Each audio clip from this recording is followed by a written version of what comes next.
একটি মাত্র ঘোষণা, আর সেই ঘোষণার আগুনে আজ চরম নিরাপত্তাহীনতায় ভুগছে ভারত।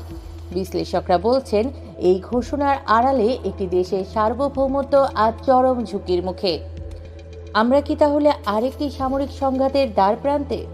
জঙ্গি নির্মূলের অজুহাতে প্রতিবেশী দেশের সীমানা পেরিয়ে সামরিক হামলা, এটি যেন এখন এই অঞ্চলে নতুন স্বাভাবিকতা। আজ আমরা বিশ্লেষণ করব, সন্ত্রাসবাদের অজুহাতে ভারত কি সত্যিই বাংলাদেশের মাটিতে একটি সার্জিক্যাল স্ট্রাইক বা আচমকা সামরিক হামলা চালানোর নিখুঁত অজুহাত পেয়ে গেল? এই উত্তেজনার কেন্দ্রে রয়েছে লস্কর-ই তৈয়বা, এলইটি এর প্রতিষ্ঠাতা হাফিজ সাঈদ।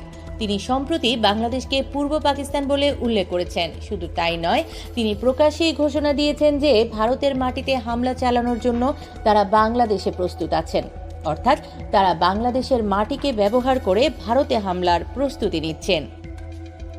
এই ঘটনা প্রকাশ্যে আসার পরেই ভারতের নিরাপত্তা উদ্বেগ চূড়ান্ত পর্যায়ে পৌঁছেছে। ভারতের গোয়েন্দাদের মধ্যে চরম অস্থিরতা বিরাজ করছে। বিশ্লেষকরা মনে করছেন, এই পরিস্থিতি আঞ্চলিক স্থিতিশীলতা এবং বাংলাদেশের সার্বভৌমত্বের জন্য এক কঠিন পরীক্ষার ক্ষেত্র তৈরি করেছে। কিন্তু এই আশঙ্কা এত প্রবল কেন? এর উত্তর লুকিয়ে আছে এই অঞ্চলের সামরিক প্রতিশোধের ইতিহাসে। সীমান্ত পেরিয়ে সামরিক হামলা চালানো এখন এই অঞ্চলে একটি প্রতিষ্ঠিত প্রবণতা। ভারত, পাকিস্তান, ইরান এই তিনটি আঞ্চলিক শক্তি দেখিয়েছে যে জাতীয় নিরাপত্তার প্রশ্নে তারা প্রতিবেশী দেশের সার্বভৌমত্বকে উপেক্ষা করে সামরিক শক্তি ব্যবহারে বিন্দুমাত্র দ্বিধা করবে না। সম্প্রতি ভারত তার ভূখণ্ডে হামলার প্রতিক্রিয়ায় পাকিস্তানের অভ্যন্তরে জৈশ-ই মোহাম্মদের ঘাঁটিতে বিমান হামলা চালিয়েছিল, যা অপারেশন সিন্দুর নামে পরিচিত। এই পদক্ষেপের ন্যায্যতা দেয়া হয়েছিল আত্মপ্রতিরক্ষা এবং প্রি অ্যাক্টিভ স্ট্রাইক নীতির মাধ্যমে। পাকিস্তানও অভ্যন্তরীণ সন্ত্রাসবাদের জন্য আফগান তালেবানকে দায়ী করে আফগানিস্তানের অভ্যন্তরে সামরিক হামলা চালিয়েছে। এমনকি সন্ত্রাসবাদের অজুহাতে ইরানও পাকিস্তানের অভ্যন্তরে ক্ষেপণাস্ত্র হামলা চালিয়েছে। এর আগে ভারতও তার পূর্বাঞ্চলীয় সীমান্তে বিদ্রোহী গোষ্ঠীগুলোর ঘাঁটিতে সীমিত সামরিক স্ট্রাইক চালিয়েছে মিয়ানমারের অভ্যন্তরে।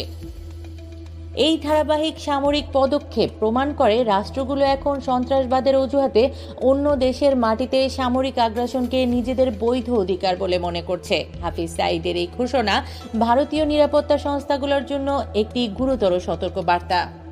টাইমস অফ ইন্ডিয়ার একটি প্রতিবেদন অনুযায়ী এলইটি বাংলাদেশে স্থানীয় যুবকদের উগ্রবাদী করে তোলার এবং সন্ত্রাসী কার্যকলাপের জন্য তাদের প্রশিক্ষণ দেওয়ার চেষ্টা করছে।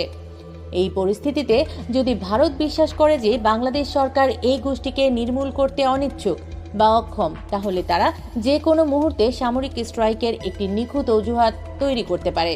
সম্প্রতি ভারতের এক রাজনৈতিক বিশ্লেষক তো বাংলাদেশকে সরাসরি কিউবা বা ইউক্রেনের সঙ্গে তুলনা করেছেন। তিনি মত দিয়েছেন, ইউক্রেন যেমন রাশিয়ার সামরিক আক্রমণের শিকার হয়েছিল, বাংলাদেশও যদি ভারতের নিরাপত্তার সংবেদনশীলতাকে উপেক্ষা করে তবে একই পরিণতির মুখে পড়তে পারে।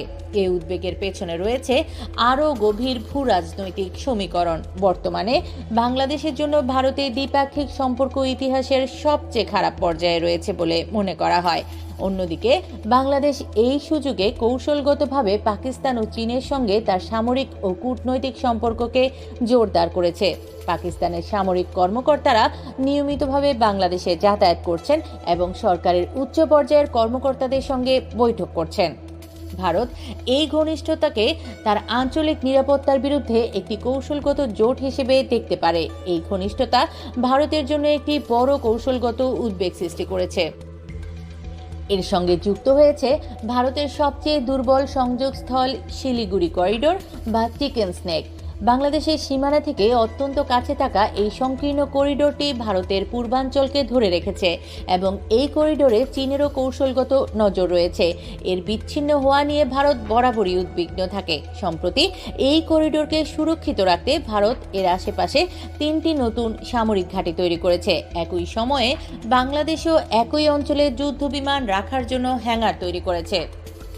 ভারতীয় বিশ্লেষকদের মতে বাংলাদেশের সেনা প্রধানের সাম্প্রতিক সময়ে চিকেন স্নেকের কাছাকাছি এলাকা পরিদর্শন করা এই অঞ্চলে এক থমথমে পরিস্থিতি তৈরি করেছে। হাফিজ সাঈদের মতো ব্যক্তির মন্তব্য এই অঞ্চলটিকে ভারতের কাছে আরও বেশি ঝুঁকিপূর্ণ করে তুলেছে।